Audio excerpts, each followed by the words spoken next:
ٹھیک بالکل. بہت سے لوگ ہیں اس پہ بلیف رکھتے ہیں ہمارے کلچر میں کہ اللہ ہر جگہ ہے فزیکلی اور دل میں بھی ہے, اور وہ فزیکلی دے مین فزیکلی, ایسا نہیں ہے کہ علم کے اس سے.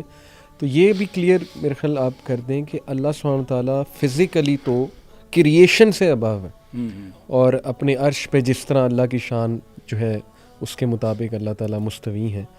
تو یہ تو بلکہ ایک حدیث سے بھی ثابت ہے نا کہ نبی صلی اللہ علیہ وسلم کے پاس ایک صحابی ہے, انہوں نے اپنی لونڈی کو شاید مارا تھا, تو نبی صلی اللہ علیہ وسلم نے کہا اسے آزاد کرو. تو یہ سوال خاص پوچھا تھا این اللہ کہاں ہے, تو اس نے کہا فی السما. تو انہوں نے کہا کہ اسے چھوڑ دو, یہ مومنہ ہے. تو یہ تو میرے خیال ایمان کے ساتھ تعلق ہے اس کانسیپٹ. بالکل. اور یہ قرآن نے کہا الرحمن علی العرش استوى, سبحان اللہ, رحمان عرش پہ مستوی ہے. اب مستوی کا معنی ہم نہیں کر سکتے. ٹھیک, مستوی کا معنی مستوی ہونا ہی ہے, صحیح. اس کی نہ تعویل کی جا سکتی. اللہ کی صفات میں سے ہے استوا, اور یہ قرآن میں 7 مرتبہ ہے جی, اور کسی جگہ پہ بھی آپ تعویل نہیں کر سکتے کہ استوا کا معنی استوا ہے. اللہ اپنی شان کے مطابق وہاں مستوی ہے, لہذا اللہ کی صفات کے بارے میں نہ ہم ان میں کوئی تشبیہ قائم کر سکتے ہیں, نہ اس کو تعطیل کر سکتے ہیں, اس کو معطل کر سکتے ہیں, نہ اس کی کوئی تمثیل بیان کر سکتے ہیں, نہ اس کی کوئی کیفیت بیان کر سکتے ہیں. اور اس کے بغیر ہم نے اس پر ایمان رکھنا ہے.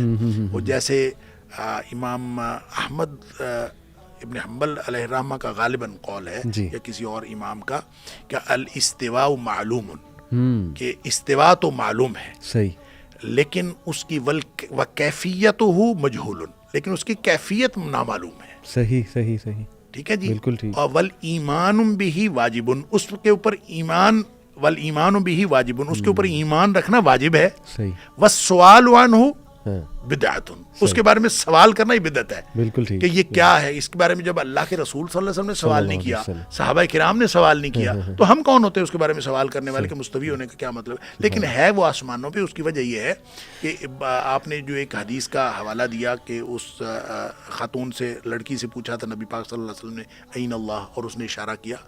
یہ تو پوری مخلوقات آپ دیکھیں کہ حتیٰ کہ جانور بھی جس وقت وہ بلبلاتے ہوئے نظر آتے ہیں تو وہ آسمان کی طرف رخ کرتے ہیں. ایون یہ کرکٹرز ہندو جب سینچری کرتے ہیں یہ بھی آسمان کی طرف دیکھتے ہیں.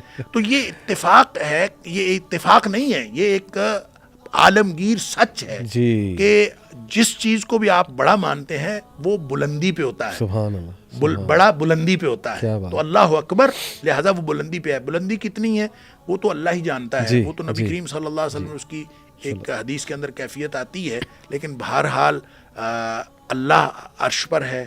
اور وہ جو ایک حدیث میں آتا ہے کہ آپ نے فرمایا کہ جب اللہ تعالیٰ نے کائنات کو پیدا کیا تو پیدا کرنے سے بھی پہلے اللہ تعالیٰ نے ایک تحریر لکھوائی.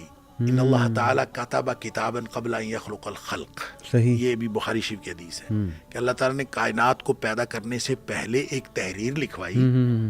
اس کے اوپر لکھوایا, ابھی کوئی پیدا نہیں کیا تھا, تو اس کے اوپر لکھوایا کہ ان غضبی ان رحمتی سبقت غضبی, میری رحمت جو ہے وہ میری غصے کے اوپر حاوی ہے. اچھا, پھر نبی پاک صلی اللہ علیہ وسلم فرماتے ہیں فَهُوَ مَكْتُوبٌ عِنْدَ اللَّهِ فَوْقَ الْعَرْشِ.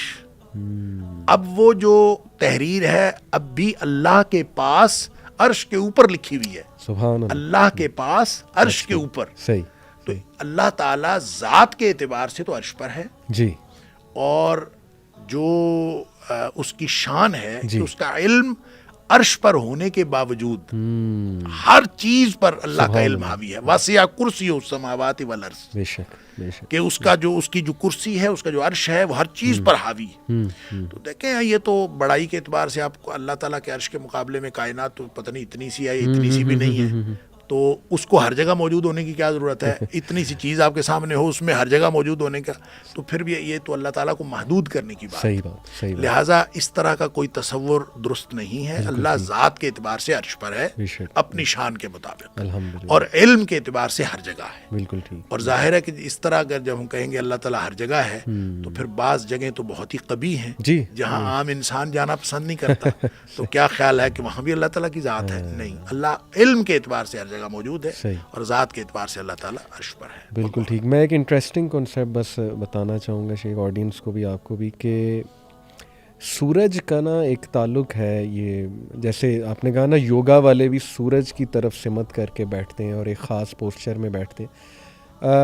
میں ایک ڈاکیومنٹری میں دیکھ رہا تھا کہ جتنے بھی مذاہب ہیں ان کے جو فالس گاڈز ہیں جیسے Horus one eyed god so called god یہ ایجپشین کا, رام لے لیں, کرشنا لے لیں, جیزس کرائسٹ ایون, ان کے تمام جو فالس گاڈز ہیں ان کی پینٹنگز اگر دیکھیں پرانی یا آج کل کی دیکھیں تو ان کے پیچھے ایک سورج ہے, ان کے پیچھے سے ایک سورج نکل رہا ہے. اچھا.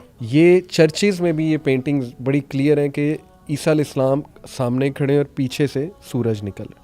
ہورس کی پینٹنگ پرانی کیو میں جو بنی ہے وہ بھی سورج پیچھے سے نکل رہا ہے. اسی طرح یہ رام اس کے پیچھے بہت بڑا ایک سورج ہے. تصاویر میرے پاس ہیں. تو میں سوچ رہا تھا کہ دیکھیں وہ جو حدیث ہے نبی صلی اللہ علیہ وسلم نے فرمایا کہ جب سورج نکل رہا ہو تو اس وقت سجدہ نہ کرو کیونکہ شیطان کھڑا ہو جاتا ہے سامنے جا کے اور ظاہر ہے کہ وہ پھر اس کے سینگوں کے درمیان سے جو ہے وہ سورج نکلتا ہے. تو یہ کوئی اس میں بات تو ہے شیخ, یہ سارے مذاہب یہ سورج کی بات کرتے ہیں اور یوگا بھی سورج کی طرف پوائنٹ کرتا ہے. تو آئی تھنک کہ یہ وارننگ ہے ہمارے نہیں. اس کا مطلب تو یہ ہوا کہ سیدھی یہ شیطان کی پرستش کا ایک ایک انڈائریکٹ ذریعہ ہے. بالکل. اور آپ اس کو جو مرضی کہتے رہیں اصل میں تو آپ شیطان کی پرستش کر رہے ہیں. جی. جب آپ اس کو خاص وقت میں اور سورج کو پھر ہر چیز میں دکھایا جا رہا ہے اور آپ ڈپکٹ کر رہے ہیں تصویروں کے ذریعے سے, تو اس کا مطلب تو یہ ہے کہ ایک تہذیب جو تصویروں سے ڈپکٹ ہوتی ہے ان کے نظریات بھی ڈپکٹ ہوتے ہیں. تو سورج کے ساتھ ایسی کوئی بات ہے جو نبی پاک صلی اللہ علیہ وسلم نے فرمایا, سورج طلوع ہوتے وقت بھی اور سورج غروب ہوتے وقت بھی. بالکل آپ نے فرمایا کہ وہ شیطان کے سینگوں سے طلوع ہوتا ہے اور شیطان کے سینگوں میں غروب ہوتا ہے. لہٰذا اس وقت نماز نہیں پڑھنی چاہیے, اس وقت عبادت نہیں کرنی چاہیے, اس وقت سجدہ نہیں کرنا چاہیے. تو یہ بات درست ہے کہ ان ساری باتوں سے معلوم تو یہی ہوتا ہے کہ یہ کوئی عالم کفر کے یا شیطان کے جو بھی کوئی تو ریلیشن ہے. اور وہ جیسے ابھی ہم بات کر رہے تھے کہ لوگ جو ہیں وہ ایک دوسرے کے ساتھ جو ہے وہ ہاتھ رکھتے ہیں اور لمس کے ساتھ کرنٹ لگ جاتا ہے تو ان کا کیا ریلیشن ہے. ہو سکتا ہے وہ بھی شیاطین کے ذریعے سے ہو. اور قرآن نے کہا ہے کہ جو شیاطین ہیں لَيُوحُونَ إِلَىٰ أَوْلِيَائِهِمْ, وہ اپنے اولیاء کو اپنے دوستوں کی طرف وحی کرتے ہیں. وحی کا مطلب الہام کرتے ہیں. اور الہام کا مطلب کوئی ایک ان سین کنیکشن ہے. صحیح. اور وہ ان سین کنیکشن کیسے ہے ہمیں نہیں پتا. قرآن نے بہرحال بتایا ہے کہ شیاطین کو اپنے دوستوں کو, چاہے وہ جنوں میں سے ہوں چاہے انسانوں میں سے ہوں, وہ ان کو کوئی نہ کوئی چیز جو ہے وہ القاء کر رہے ہوتے ہیں. اور وہ جو القاء ہو رہا ہوتا ہے اس کے ذریعے سے ہو سکتا ہے بہت سارے اظہارات ہو رہے ہوں. بالکل ٹھیک.